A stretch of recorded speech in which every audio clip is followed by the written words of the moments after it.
Hey friend, welcome to the Self-Care Isn't Selfish podcast. I'm your host, Emily Nichols. As a Whole30 certified coach, wife, busy working boy mom, and your self-care guru, I'm here to help you start putting yourself first without the guilt.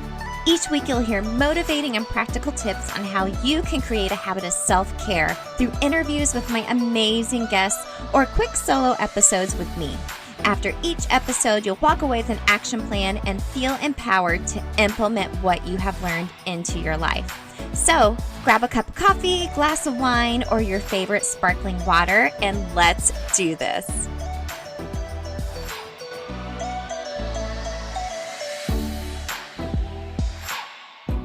You're listening to episode 19 of the Self-Care Isn't Selfish podcast. I am so happy, so honored to have fellow Whole30 certified coach and my friend Vicki Singer on the show today.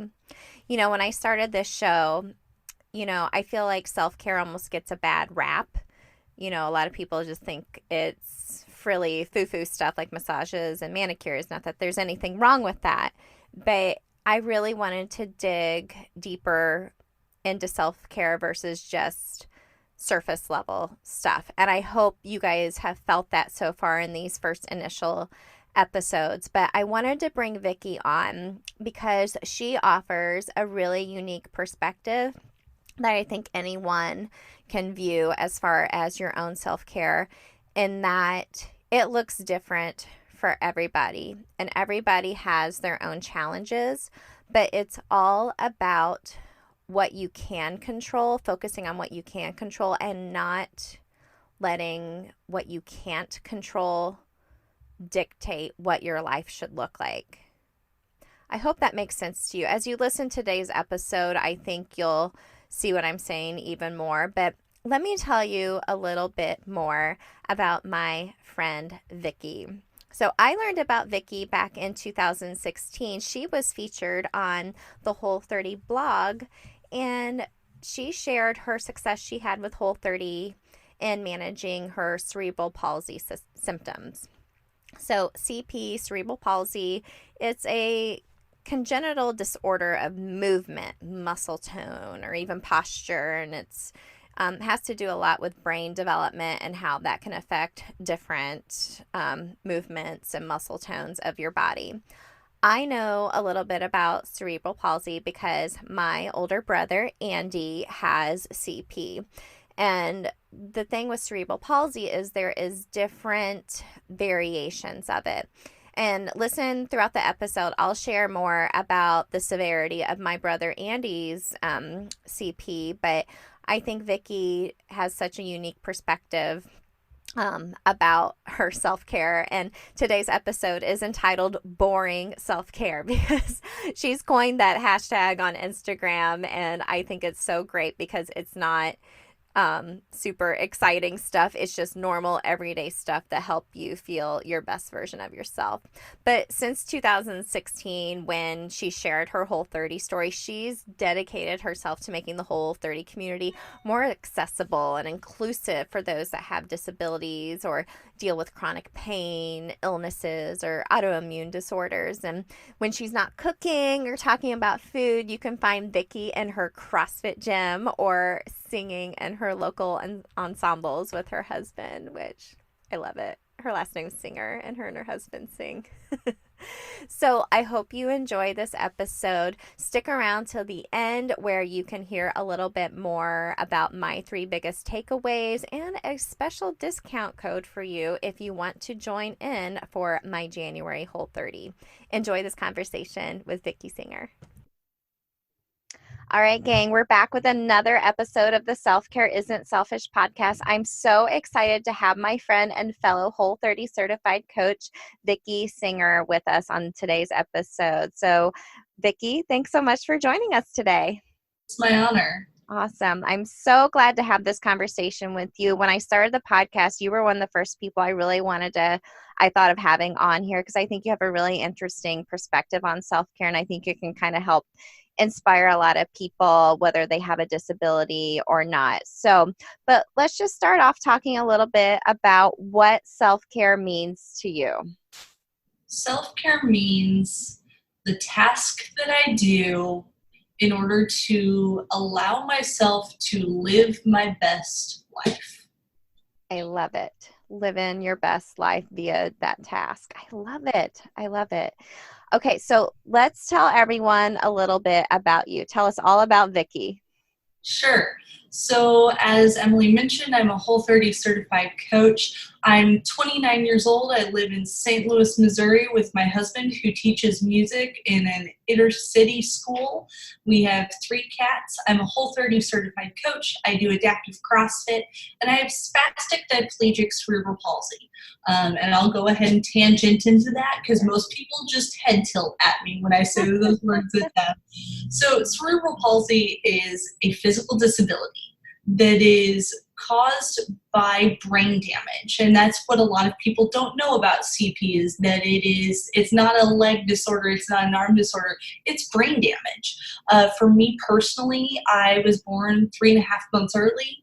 Lack of oxygen to the brain caused damage to the motor skills area of my brain.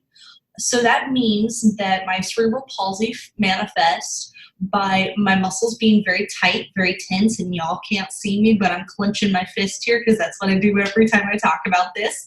And diplegic means that it mainly affects my legs. And so there are multiple different types of cerebral palsy. There are multiple different ways it affects different people, but that is how it affects me personally. I do wear an orthotic on my left leg, and I'm getting an insert orthotic for my right, but I don't have it yet. Awesome. Awesome. So if someone was watching you walk down the road, would they be like, that girl has cerebral palsy, or she might have some type of disability? It's visible. It's definitely visible when I'm walking, when I'm moving.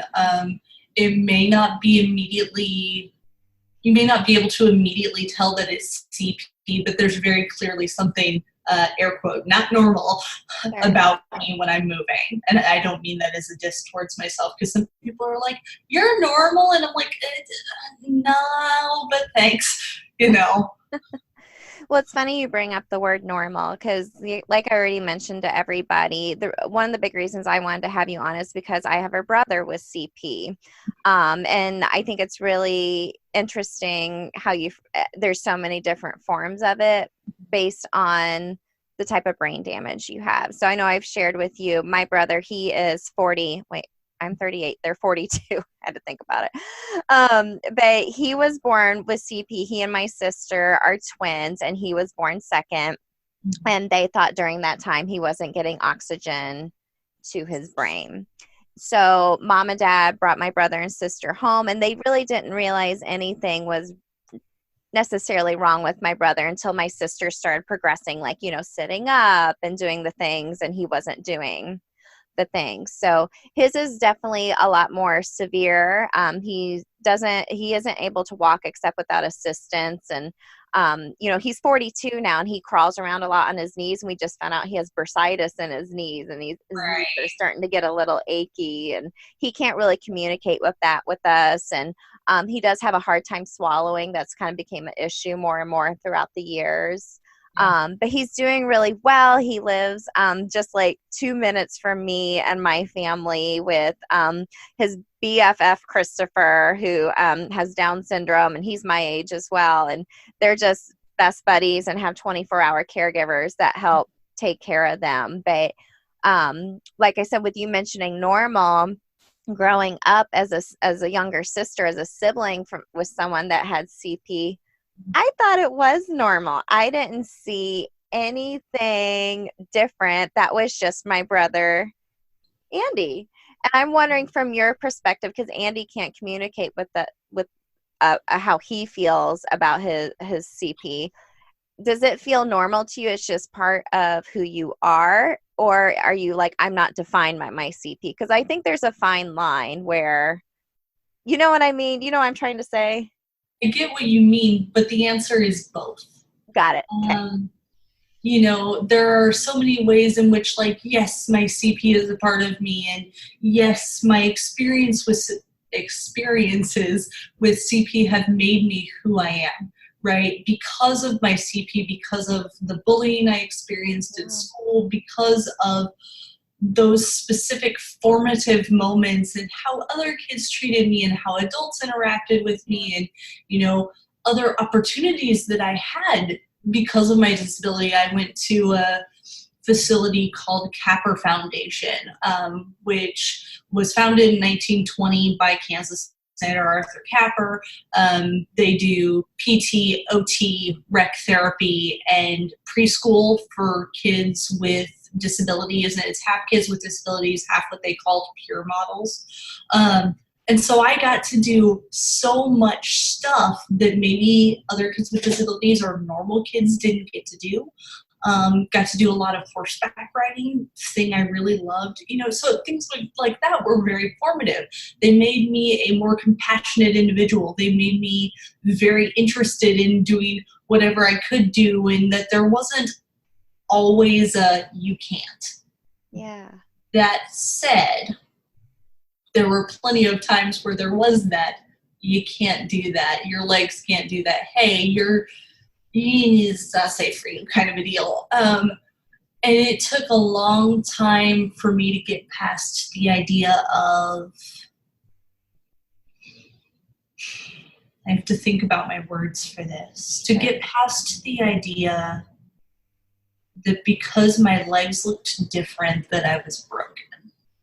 Got it. Because unlike a lot of people with CP, and I don't have stats on this, but just from my own general experience, I have only met 2 other people who are like me, air quotes there, and that's not saying the internet. I'm saying in person. I have met 2 people who are cognitively there and not functioning at a much lower level, but still have a disability. Now online, that is skewed, clearly, because, reasons. Most people don't use social media if they struggle cognitively. And so it's really weird to sit there and say, well, I'm not defined by it. Like this, my CP does not make me who I am, but it is part of what has shaped who I am, might be a good way of saying that. Got it. Okay. It really took Whole30 for me to understand that. So as I've mentioned, I'm a Whole30 certified coach, and I know you guys know that Emily is too. And the first time I did Whole30, one of my very good friends was like, you should do Whole30. You're going to feel so much better. And I'm like, it's food. Also, the CP is permanent. I don't know if you know this, but like this is permanent. It's not going anywhere. You can't fix it with food. Care for it, unfortunately. I was so not having any of that. And I did it. And the first 7 days I was so mad, right? You took away my sugar. You took away all the things I wanted to have. Oh my gosh. And day 7, I stood up without pain, without my orthotic for the first time in almost 2 years. Yeah. And I had a moment of, oh, maybe I can walk out without my brace. Mm-hmm. Oh. And I finished that round, did a reintroduction, but really struggled with like parsing things out to where I wasn't like cross-contaminating. I'm air quoting them, guys. Cross-contaminating, oh, look, I had toast, but I made it with grilled cheese, and now I don't know which one of the things did the thing. I'm so bad at that, right? We all are that first time. We all are that first reintroduction. And so I've done multiple further rounds of Whole30, but I remember, I guess it was probably after my 3rd round, there was a big hullabaloo online about Whole30 is harmful and Whole30 is diet culture and it's the worst diet and da-da-da-da-da. And I was ticked, right? This was before I was a coach. This was before the coaching program existed, nothing, nada. And I was so mad because what Whole30 had given me was the power to know that I was not controlled or defined by the symptoms of CP that manifested for me. Got it. and that I had control. And I say control lightly, you know, it's not I have ironclad control. No, guys, I don't have ironclad control. No, that's not true. But like, I have a choice about what I do that affects me, right? And what I eat that affects me, and whether or not I drink enough water, and whether or not I do my physical therapy stretches and, you know, actually take care of stretching out my hamstrings like I should. And I'm rolling my eyes a little bit because my husband would come over here and do but you don't do that as often as you should. Yeah, I know. Not the point. But that it is part of moving forward from being defined by those symptoms, from being defined by the pain that I was in day to day. And if anything, that's what Whole30 gave me, was the freedom to know who I was without being defined by my disability. Yeah. You found the freedom to be yourself. And it sounds like you found a little bit of, like you said, power and control, and to try to help those symptoms a little bit just by changing what you put on your plate and realizing what things maybe inflamed certain things and made it a little more difficult for you. Exactly. And so that's where, you know, I feel like my definition of self-care is really different from what you see on Instagram, from what you see on, you know, hashtag self-care, Sunday self-care. You know, because you see all those really gorgeous pictures, right? The guys, they're gorgeous. Pictures of like these bathtubs with these pretty strewn flower petals and like fancy Epsom salts and pretty candles. Like, guys, they're gorgeous, okay? Like, we all want the like fantasy of that being self-care, right? How's that saying go? Oh yeah, all things are possible with coffee and mascara. Well, that's certainly true for me, and I love to have my coffee every morning after my workout, and I don't really leave the house without mascara. So my fellow blondies, I know you feel me on this. But gang, check it out. Having my coffee every morning is part of my self-care routine, and I always take my coffee blended with Nutpods and coconut oil. So Nutpods is a dairy-free creamer. It's made from a blend of almond butter and coconut cream. I love the French vanilla flavor. It's my favorite. It's super yummy, super smooth, but even better, it's Whole30 approved. So gang, head on over to nutpods.com and use the code EmilyNichols22 to get 15% off your first order of Nutpods. That's EmilyNichols22, EmilyNichols22. And let me know once you receive your Nutpods what your favorite flavor is and how you take your coffee. So remember, just head on over to nutpods.com. It's not the case. And in fact, even on my own Instagram channel, I started using a hashtag that I call boring self-care. Hashtag boring self-care. Oh, I have a highlight on my profile that is boring self-care. And for me, boring self-care tends to look like, did I get a minimum of 9 hours of sleep? Because not everybody is the same. But I am one of those people who does not run unless I have about 9 hours. That is me personally. My husband can run on 5. That's his self-care. That's fine. His is not mine. You know, did I drink enough water? Did I start with water before I had coffee? Or did I decide to go run on caffeine all day? Because that was probably a poor decision for my own personal self-care. You know, did I start with sugar in my day? And so now I'm craving nothing but sugar all day long, all day long, all day long, all day long. Or did I start with food that it was going to be satiating, that was going to fuel me for what I was doing that day? Or am I going to be in a sugar crash later because I am hypoglycemic? Like, am I going to be toast? You know, did I make these small decisions day to day that are going to best benefit my life? Mm-hmm. And that's not boring at all. That's totally what self-care is. And it looks different for everybody. But like you said, that really makes you feel your best just by doing those simple tasks every day. And over time, you know what helps you feel really great, what make you feel not so great. Right. And I think the reason I call it boring, right? Because you're right, it's not boring. It's what we need to do for ourselves. And, you know, like you said, everybody's looks different. But compared to all the pretty pictures on Instagram of the pretty bathtubs with the pretty flowers, it's boring. And sometimes it's hard. And sometimes I don't want to drink water before I drink caffeine, dang it.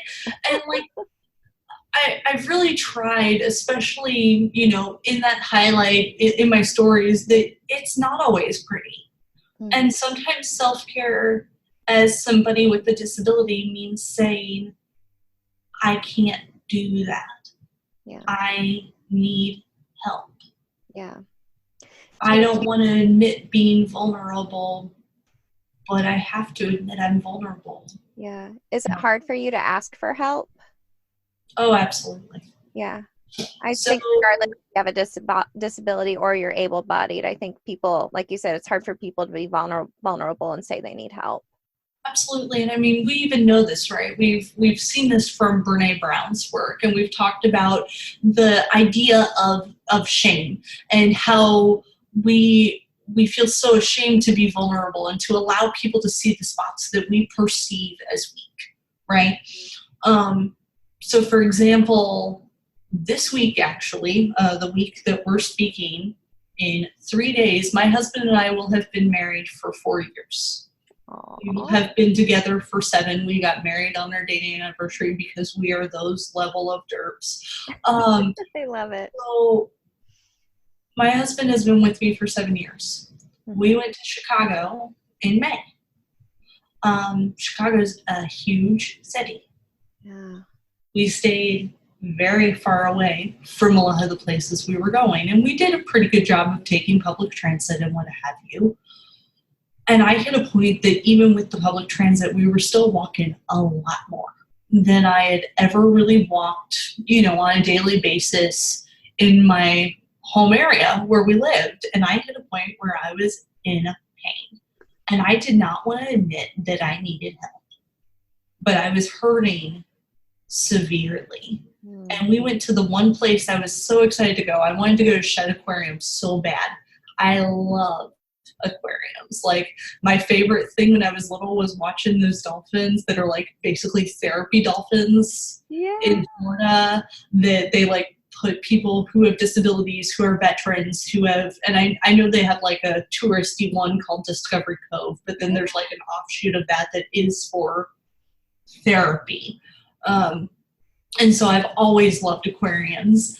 And we went to the aquarium, and I realized if I'm going to enjoy seeing any of these fish, any of these sharks, any of these otters, any of the dolphin show, I need to get a wheelchair. Yeah. I am not, I do not use a wheelchair. I don't use a cane. I'm very, I won't say lucky, but it is a blessing that I don't typically have those limitations.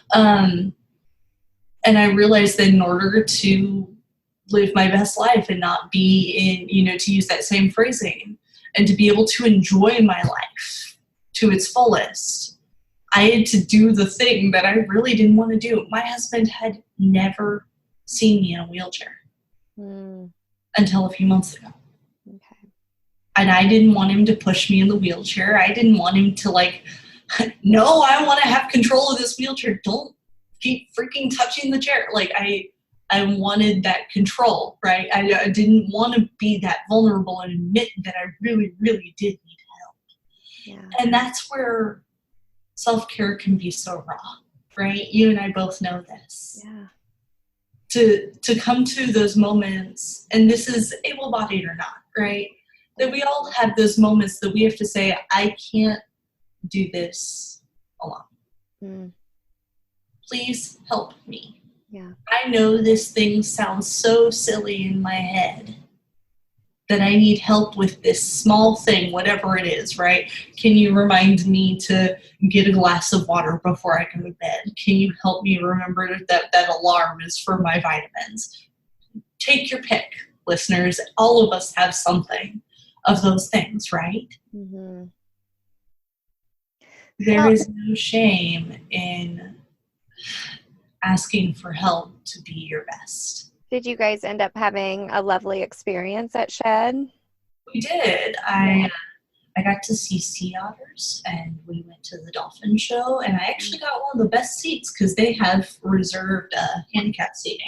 Well, And there you go. got to have a very good view. Well, that's great. I mean, and you kind of have to think of it in that way too. Like you said, being vulnerable, but also you could have missed out on that whole experience just because you didn't want to ask for help. And like you said, able-bodied or not, we're so quick to not want to ask for help because of the shame that goes for that. And think of the things you could be missing out on by just not asking for help or removing things or take it or leave it either way. Right. And like my husband's a teacher, right? So I like to almost frame it in the form of, you know, when we have people who struggle in the classroom, right? Whether that's with a learning disability, whether that's with a physical disability, whether that's with glasses. Here, you guys, I'm putting on my glasses, and once again, still, um, you know, we make modifications. We take steps that we want everybody to have access. Mm. And I've said this to my able-bodied friends before, and they're always so baffled by it, and then they're like, "Oh, yeah." They're like, we don't think twice about a student with, I'm saying you're thinking ADHD, autism, people that I have worked with have taught. I used to actually do the 24/7 care work that Emily's brother is in. I've been there, just on the other side of it. That, we don't think twice about those people needing reminders or setting alarms on their phone. And that's like part of their plan to remember to do things. But I've noticed that there's a lot of stigma against, well, I shouldn't need that. I'm air quoting again. I shouldn't need that. If I were a capable enough human, I would be able to do all these things without needing help. Whether that help is your phone, a person, reminders from Siri, I don't know, take your pick. There is no shame in being less than perfect, because really that's what people ask from themselves. Yes. Yes. Well, and everyone's always striving for this idea of perfectionism, and there's just no such thing. And even with self-care, like you said, there's such a bad rap almost of like self-care having to be massages and bubble baths. Not anything's wrong with that. That's part of your self-care routine, but it's more so in the simple tasks every single day and asking for help and being okay when things are not perfect. Exactly. And you actually just reminded me of a quote, so I actually have to go look it up now because it will bother me if I don't find it. Let's see, because this is actually all the same things we're talking about. And once again, I have found Brene Brown. Of course, it's Brene Brown. Oh, Brene. This is from The Gifts of Imperfection, which was actually her first book before she did Daring Greatly, Rising Strong, Brave in the Wilderness, the entire like Brave and Shaman series. Perfectionism is not the same thing as striving to be your best. Perfectionism is the belief that if we live perfect, look perfect, and act perfect, we can minimize or avoid the pain of blame, judgment, and shame. It's a shield. It's a 20-ton shield that we lug around thinking it will protect us, when in fact, it's the thing really preventing us from taking flight. Yeah. Carrying around a big shield like that can weigh you down over time. Absolutely. So go ahead. I was just going to say, like I said, me growing up with a brother with CP, with a disability, even seeing my own kids now, I have two boys that are 11 and 7, and they don't see Uncle Andy as any different than that's just how Uncle Andy is. Mm-hmm. But I know growing up, we'd be standing in line like at a restaurant or something, and I feel like people would stare. Sure. And I feel like sometimes kids would have questions. And I remember my parents always like smiling, willing and able to answer questions for kids because they're just curious and they're most of the time innocent in their questions. And you'd rather educate that kiddo. So next time they see another person that's not like them, they smile and make eye contact and talk to them. But I remember one time we were in line at a restaurant and there was this elderly couple just staring. I mean, it was just so blatant. And I remember my sister and we were just mad. We just kept getting more and more mad. I know we said something. I don't know what we said. We were angsty teenagers anyway, so it didn't help. But I think we were pretty much like, do you want to keep staring? Do you have a question? And then they just looked away. And I feel like that can apply in a lot of other circumstances as well, because I think we all have our own issues, but sometimes they're visible, sometimes they're not. Mm-hmm. And I think it's being willing to talk about it and being almost like innocent like a child and being able to ask for help and being able to talk about it at the same time. Would you agree? Oh, sure. And like you mentioned children asking, this is a thing that has come up. Do you mind if people ask you about your disability? Does that bother you when people notice? Well, if they didn't notice, number one, I'd be a little concerned. Like, it's obvious. Kids never bother me, right?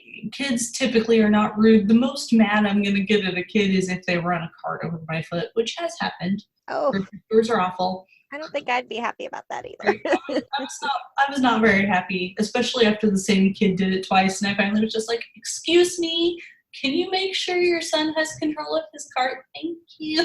Like, please fix it. But there are kids who they'll just ask, why are you different? I don't know, because I am, I am. Or kids who are like, the one that broke my heart one day was like, do you hurt?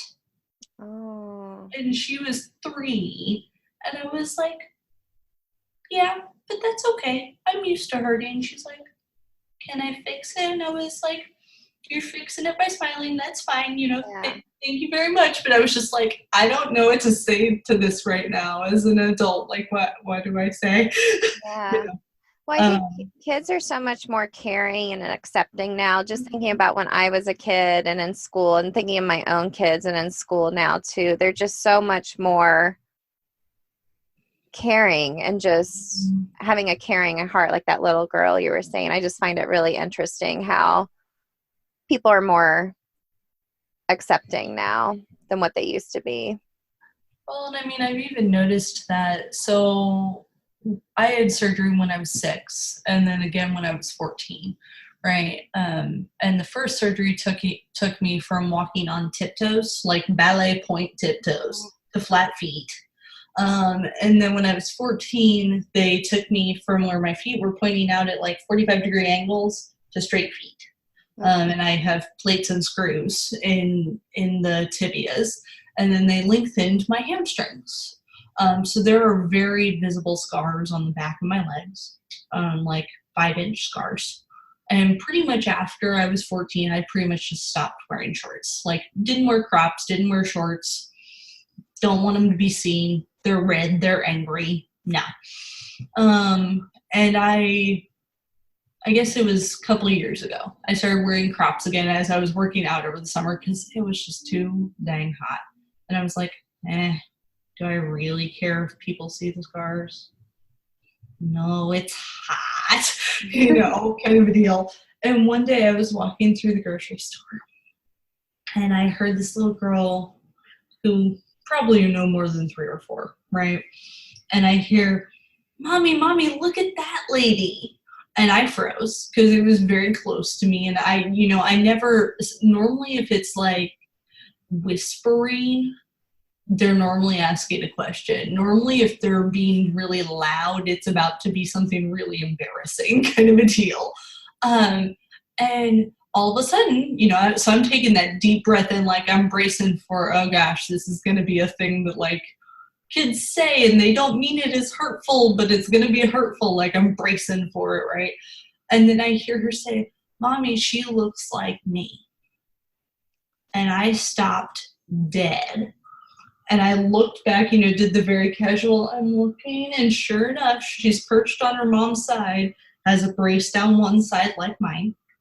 And so I stopped, set my basket down, and I waved, and she lit up. And she goes, Mommy, can I say hi? And so I took time to go talk to her and her mom, and it got me more aware. So that's almost an emotional self-care for me, right?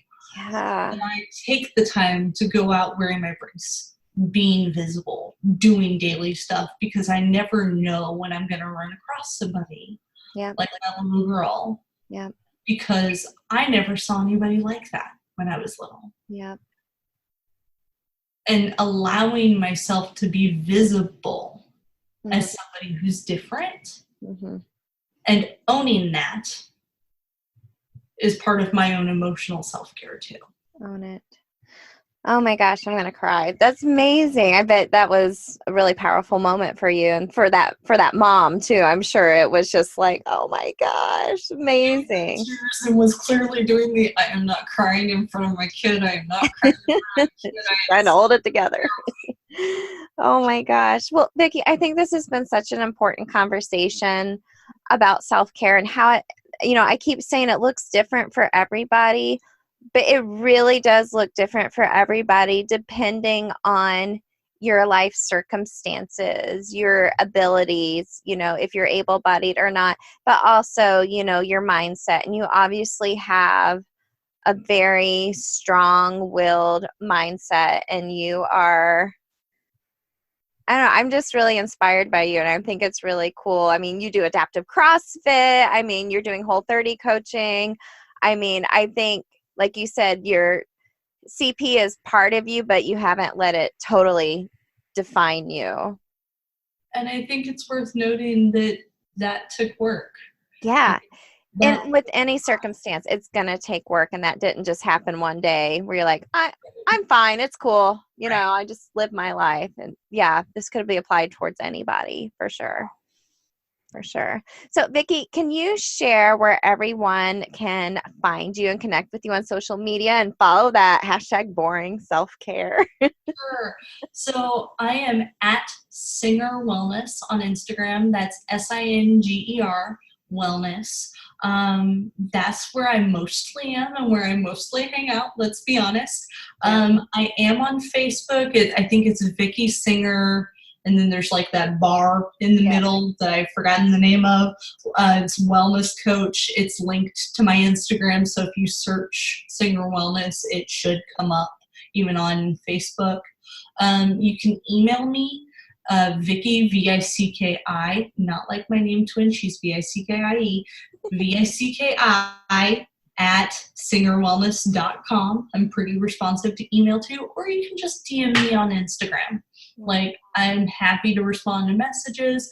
Like I said, that hashtag is boring self-care. I'm sure other people use it, but I use it. It's a story highlight on my page. You're more than welcome to come peruse and hang out. I love it. You guys go give Vicki a follow, connect with her, and, be inspired by her, and, find your own boring self-care routine. Exactly. I love it. Vicki, thank you so much for taking the time. I'll make sure to link all of your contacts down below in the show notes so people can follow along and keep up with your story. But thanks again for hanging out with me today. Thank you for your time, Emily. Awesome. I hope I got emotional listening to that again. I really hope this conversation maybe opened up your mind a little bit and enlightened you a little bit on how everyone's perspectives on self-care is different based on their own life experiences, whether they have a disability, whether they're able-bodied, what color they are, who they love, where they're from, any of that. I hope this really just allows us to think about being more sensitive to that, but also feeling open to talking to people about their experiences and respecting the fact that everyone's version of self-care looks different based on that. Not to get too deep on you anymore, but I really do just hope this opens up your mind and allows you to have really open and honest conversations with people from all different type of life experiences, and being sensitive to that, not just in regards to self-care, but in all areas of life. So let's talk about my 3 big takeaways from this conversation with Vicki Singer. So, number one, your experiences do shape your life. Vicki talked about, living with CP has provided her with some opportunities, has provided her with some times where she wasn't able to do things, but it all shaped who she became, who she is as a person now. But through Whole30, she really found something that she could control, and that was just the food she ate, and that it helped her feel better. The inflammation was down and she wasn't hurting quite as much, for example, from her CP symptoms. So I want you to take that into consideration in your own life, that, like I mentioned before, there are some things in life that you just can't control. She can't cure having CP. My brother will never be cured from having cerebral palsy, but she's found things in her life she can control. And one thing you can control is your mindset. So thinking of my parents, for example, being the parents to a now 42-year-old man that they still continue to help take care for. They do have him in his own house. He has 24/7 care, but they are still a huge part of his life, and still, are over there constantly making sure the house is being ran the way it should be and up to my mom's standards, which are extremely high because that's her child, as it should be. So my parents, what I'm trying to say is, this has been a really hard job for them throughout their lives. But, based on their faith, their relationship, our family unit is very strong. This could have really drove them into the ground, but their mindset has been strong. Has there been hard times? Absolutely. Will there continue to be some hard times? Absolutely. But they've been able to persevere because they chose the things they can control and chose to focus on those instead of focusing on what they cannot control. My second tip is just talking about #boring self-care. I love that, Vicki. So, like she mentioned, getting enough sleep, drinking enough water, self-care isn't always pretty. And sometimes it's a matter of asking for help and being vulnerable, which I know can be really hard. Like she mentioned, you wearing that shield of perfectionism, like that Brene Brown quote Vicki shared with us, it can be really exhausting, and life isn't perfect. Your self-care is going to look super different day to day, hour by hour, season by season, depending on what's going on in your life. But if you're able to focus on those simple things, that boring self-care that's going to help you feel like the best version of yourself, it's going to be a lot happier road for you versus trying to do all the things and then getting too overwhelmed by trying to do this amazing self-care checklist. Keep it boring, keep it simple, like Vicki said. Such great advice. And my last big takeaway from Vicki is you just have to do the work. Her getting her mind right, her, dropping that shield of perfectionism and learning that it's okay to be vulnerable and ask for help. That took some work. That just doesn't happen overnight. And it's building up those new habits and saying and doing these things over and over and over again and seeing the benefits of it before it really becomes just part of you and part of your self-care to be able to do the work and do these things that we've mentioned today. So make sure you check out the show notes. I will include some links so you can follow along with Vicki Singer on Instagram and see all the cool things that she is doing over there. But also make sure you check out the show notes because I have a special link to get you connected with my January Whole30 coaching group. As a podcast listener, as you know, I always offer a special discount code if you enter self-love at checkout. That's just SELFLOVE, all caps, all one word. You'll get a special discount for listening to today's show. Remember, we start January 1st prepping for our Whole30, and then official day 1 will be Monday, January 6th. So I help you prep. I go through the Whole30 with you, and we focus on the reintroduction and living your food freedom. But all along the way, I have a special app where my course is housed, where you'll have weekly videos from me kind of telling you what to expect week by week from your Whole30, as well as free downloads, including a sample shopping list, a self-care checklist, non-scale victory checklist, reintroduction guide, for example, and also daily emails to help inspire you throughout your Whole30 to eat, move, and love yourself. So check out the link. I hope you and a friend are able to join me for my January Whole30, and take a screenshot of you listening today. Tag me in your Instagram stories at Emily Nichols 22 and at Self Care Isn't Selfish podcast. And I would love it if you would leave a rating or a review on iTunes. It makes it so much easier for people to find the show. So thanks again to Vicki Singer. I love you, girl. This was such a great conversation. I'm so happy we were able to get you on the show. And remember, gang, self-care isn't selfish. See you next week.